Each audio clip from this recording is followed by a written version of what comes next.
Hi, it's Wayne O'Keefe. I'm fishing the Maribyrnong River this morning. It's a beautiful morning. It's around about 8 o'clock. Just the tiniest breeze. It's really nice and cool after some very, very hot weather we've had. And the tide is very high. So those conditions are good. I cast in just a little while ago. I always do that when I first come, just cast in, put a bait in first while I'm mixing my burly and getting everything ready to really start my session.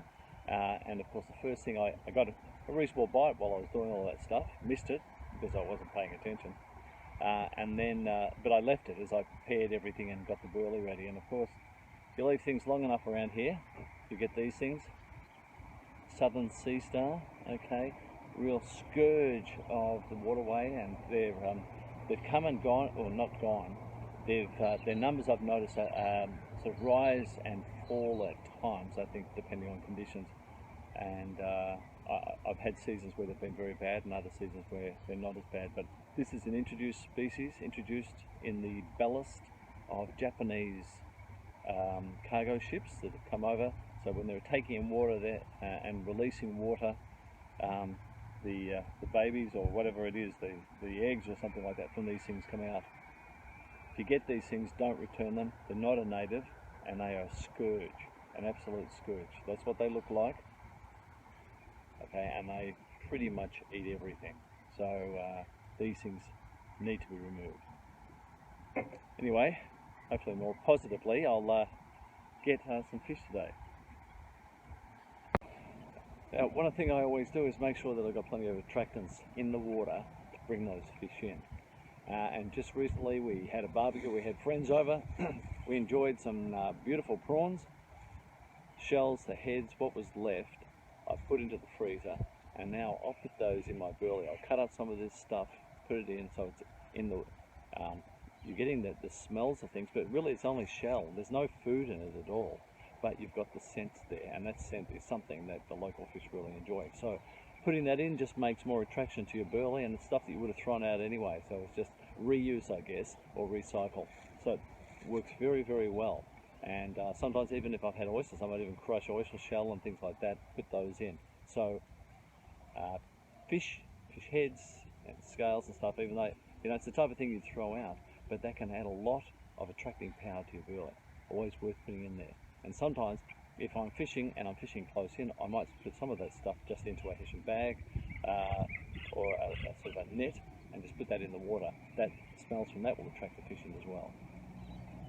Gee, at times the water just picks up speed as it flows through. It's been moving around as it sort of reaches the top of the tide, but I think sometimes there's a surge going out and it's moving the bait around everywhere. So what I've had to do is I've had to go from one size burly cage to a heavier burly cage just to hold position, and that's the advantage of having different weight burly cages so that you can cope with whatever conditions are there.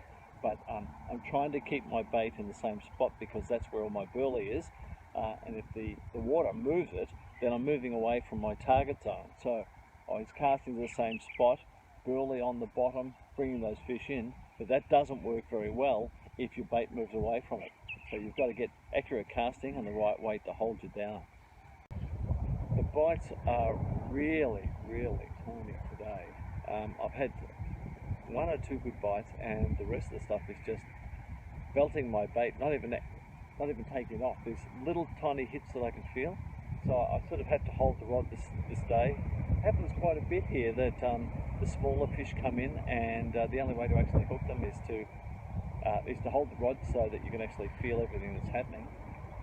And they're tiny little things. Now, what I had done is I had actually put larger hooks on there because I cut a couple of good bites.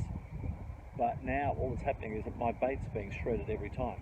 When that happens and you can't get them in, change down hook sizes, just start to see if you can actually get some of the fish in. I'd like to find out what they are.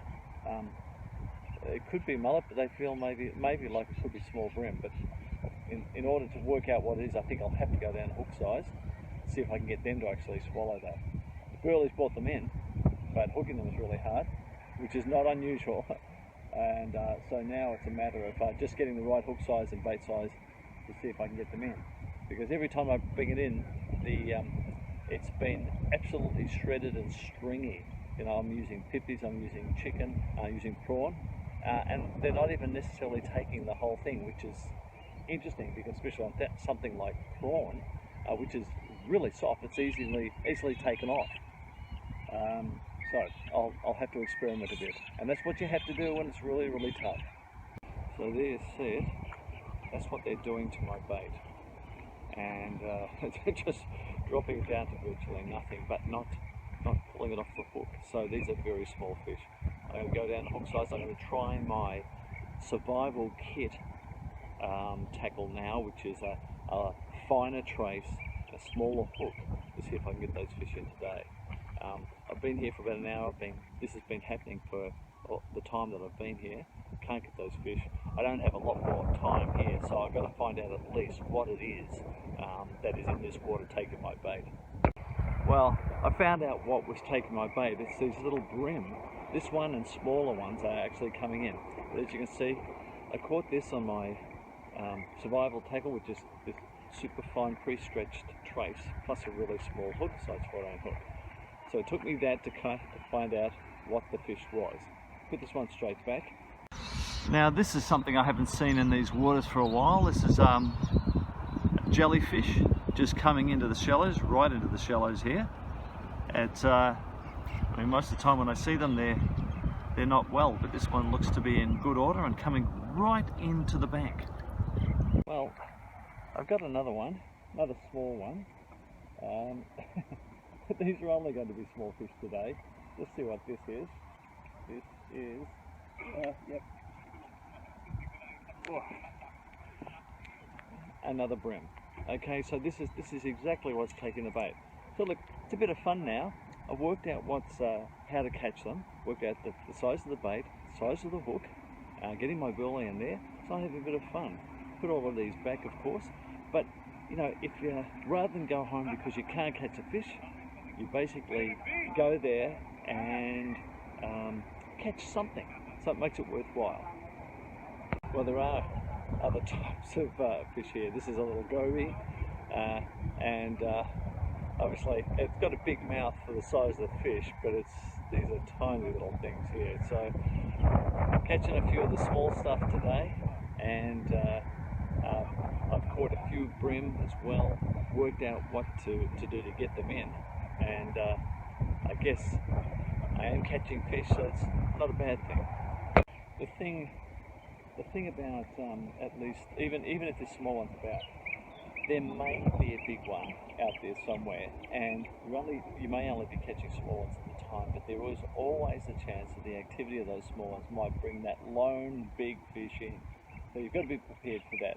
And so look, even on days like this where some of these fish are small, the big ones might get activated at some point. There might be a feeding point, just for a very short period of time, and you might get that big one. But what I'm getting at the moment is these small ones.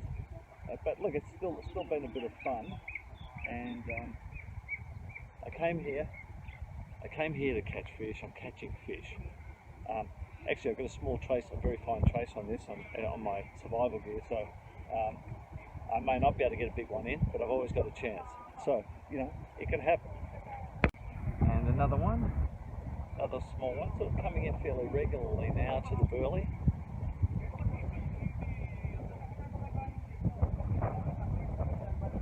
Oh boy! But they're actually, believe it or not, they're actually getting small. Oh, goodness. But anyway, look, it's a bit of fun. Well, as I said, occasionally there is a big fish around. I had 2 rods out. I put a piece of prawn on one rod that I wasn't really paying much attention to. I didn't really have heavy line on it, and while I was focused on the other rod, something fairly big came through and just broke off, took my terminal tackle, the whole lot. So look, occasionally there are some big fish out there. And another one, so they're coming through pretty regularly. I wish I could have got that big one, whatever it was.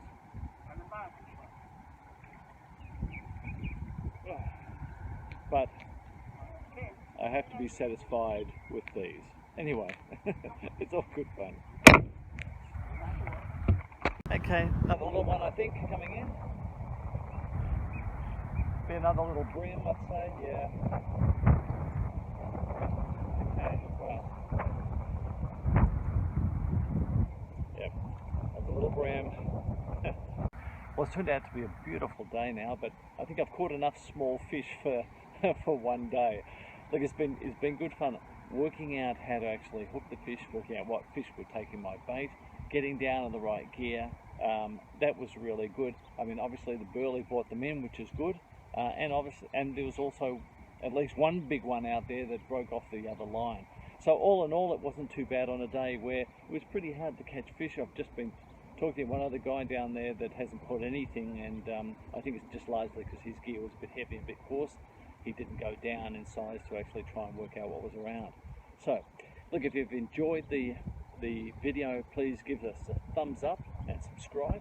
And if you're interested in any of the gear, the burly cages, the survival pack, have a look at my website, howtofish.com.au. Thanks.